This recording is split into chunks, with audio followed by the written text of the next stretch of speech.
Hi guys, and welcome to my vlog. I'm having this vlog together with Philips here in Hamburg, and I'm visiting the site where they manufacture X-ray tubes.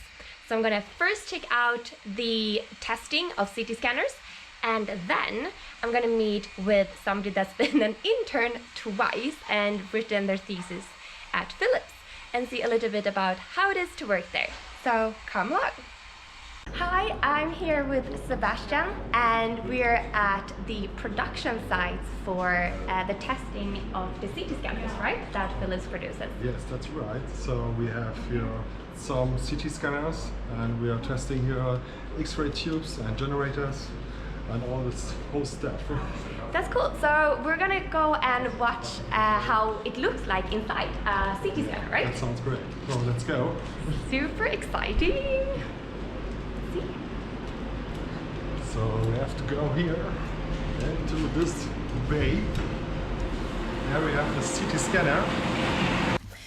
So tell me a little bit about the CT scanner. Yeah, so you see here the CT scanner. Yeah? The main important thing here is the rotor, which all the components are on. Here on the top you see the X-ray tube, where the X-ray will be produced. So to produce the X-ray tube we need generators. Here on the left and the right side we have the generators. We can go up to 140,000 volts and a power of 120,000 watts. So it's a pretty lot of energy. That means a pretty lot of heat. Yes, definitely. Yeah, so therefore we have here the cooling unit. We produce a heat nearly about 2,500 degrees. Yeah, I think it would be scary to see everything. Absolutely, yes. Yeah. So I have G forces on the outside components of 32 Gs. Oh, so that's, it's hard to even imagine what that feels like. When you think about a roller coaster, yeah. A really good one has 4 Gs. This was 32? That was 32. Ooh. So that's pretty impressive. Definitely. How the CT produce some images, just show you here with the demo mode. And this is the spine, or? This is the spine, how it looks like in the hospital or the doctor. Yeah. Typical images from the CT is you go to the slices. When you look over here, you see the spine. The red line means where you look right now. So this is this thing you see here over there. You go, when you move it, you can see the red line moves, and you see here where you are right now. So this is a typical CT picture. And maybe for people that don't know, then we can also say that a CT is basically like a lot of X-rays on top of each other. Yeah, so it builds a 3D model. Absolutely, that's what I will show you right now, the 3D model. You can also create here, just to see how it works. So this is now the 3D model. You can turn it, contrast it, and move it like you want. How do you spot if there's something wrong with the image? So it's typical computer-based. There's algorithms behind it. It shows you, oh, look there, there's something not in the right way. Okay.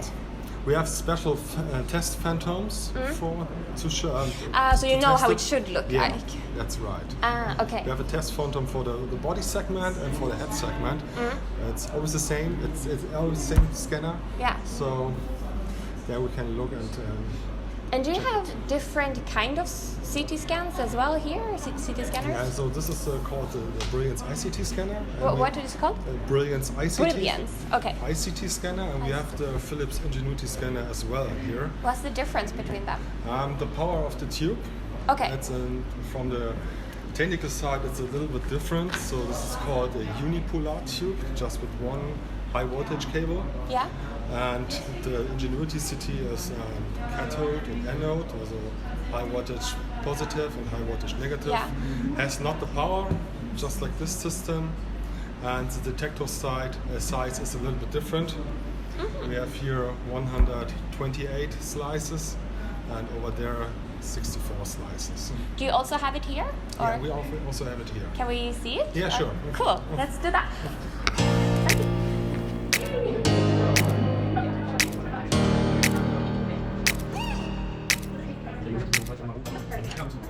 It looks very similar to another one.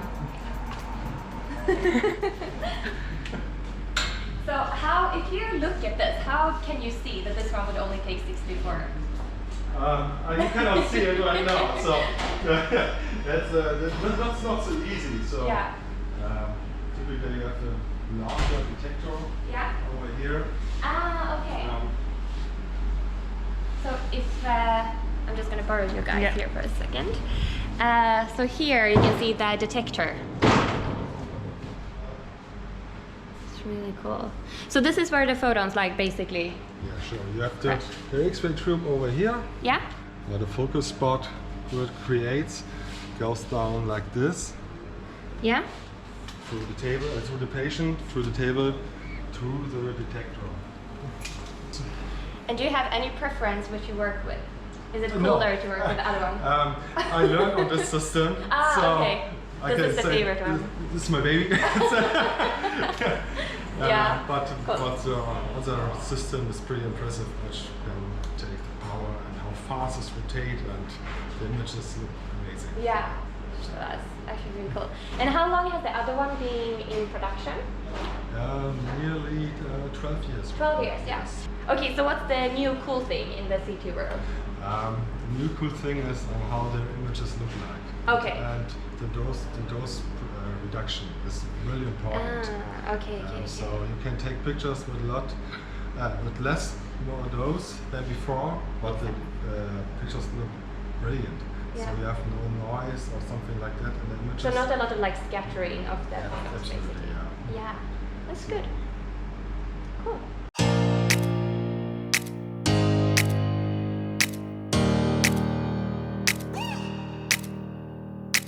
I am here with Michi, and he works as an intern at Philips here. Yeah. So I would like to know a little bit about how it is to work here. What do you think? It's awesome because It's awesome. I have many reasons to say that, because I started as intern at the quality department at Philips in 2017, and I felt like I'm missing the technical production. And so I moved to the production side, to factory engineering in the next semester. And so, Philips is giving you the opportunity to do that, because if you have the will to do that, then they're offering it to you. So you did an internship before, and now you're doing an internship again. So that's possible as well. Yes, but this internship was different because I was working on a project about comparing two different measurement equipment, and to do the process evaluation with data and Six Sigma Lean. And I also wrote my bachelor thesis. Yeah, it was really awesome. Like during your internship, or like afterwards, or? During my internship. So it was really nice to get your own baby. Like your little project? Yeah, exactly. And afterwards, I worked as a working student at the same department, because I really wanted to combine my master's studies in biomedical engineering with the practical part. It's really awesome that you have the opportunity to do whatever you want, and they are giving you the trust to do that. So what made you stay here at Philips? Like, what made you want to continue afterwards as a working student? I think that Philips is giving you versatile projects that you can work on your own.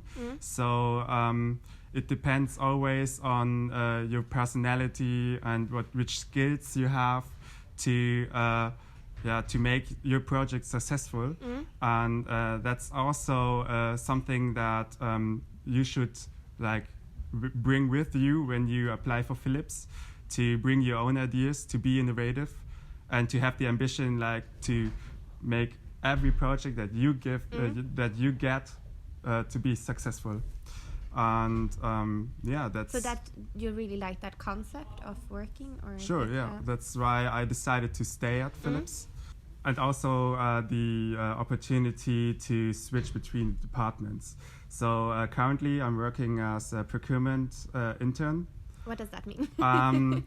I'm from my university. I'm looking for a research project, and I really wanted to switch to move to another department, because I worked for this engineering department for about 2.5 years. Okay, yeah. So afterwards, I really wanted to see something new. Regarding the project that you have seen in the factory, it was on my own to compare those two measurement equipments. And it was really complicated because you have to talk to the staff on the shop floor as well as to the managers. So generally, you just gather the data from those machines and then you analyze them. So tell me a little bit more about the data gathering and like from what you're actually gathering the data and what it does. So we have software behind every machines, and those software we storage in a big database. If you like to gather the data, you just go into the database. But when it comes to the details, then you go to the machine directly. So I choose the second path. So I went to the shop floor and talked to the staff to do that, and I really looked what they were doing to understand what's behind the data. And afterwards, created a known Excel sheet and got all the data into the Minitab statistic tool. And that's really nice to have practical work combined with analyzing and presenting everything afterwards. Nice. And do you want to continue doing that at Philips, like working with analysis, or what is your goal? Yes, okay, cool. Exactly. After my master thesis, I really want to apply for exactly that field. I think it's a great deal if you have experience in that. My goal was to achieve as much experience as I can. Yeah, okay. And during my working student position, I really got an idea about what I really want to do in the future. How is it to actually work here? I mean, with the hours, is it very stressful? It is, do you of not course, yeah. go home in the evenings? Can you live as well? Yeah, it's really stressful. But I think if you really have fun at work, you don't count the hours. Yeah, that's actually true. Yeah, so as an intern, you don't have to work like 80 hours per week. But I think sometimes when you're really into the topic, you don't want to stop because you really want to make it successful. Yeah. I can totally see that. I guess you guys also wonder, should I apply for Philips as an intern? And would you recommend that to someone else? Because now you've been through that path twice. Yeah, I highly recommend to do that. If you really have an idea about what to do in your future, I think Philips is giving you the opportunity to get what you really want, and that's why I highly recommend to apply for this organization. Now I have to rush to see the ultrasound device that is portable, but that's going to be in the next vlog. So if you like this one, give it a thumbs up down here, and see you in the next vlog.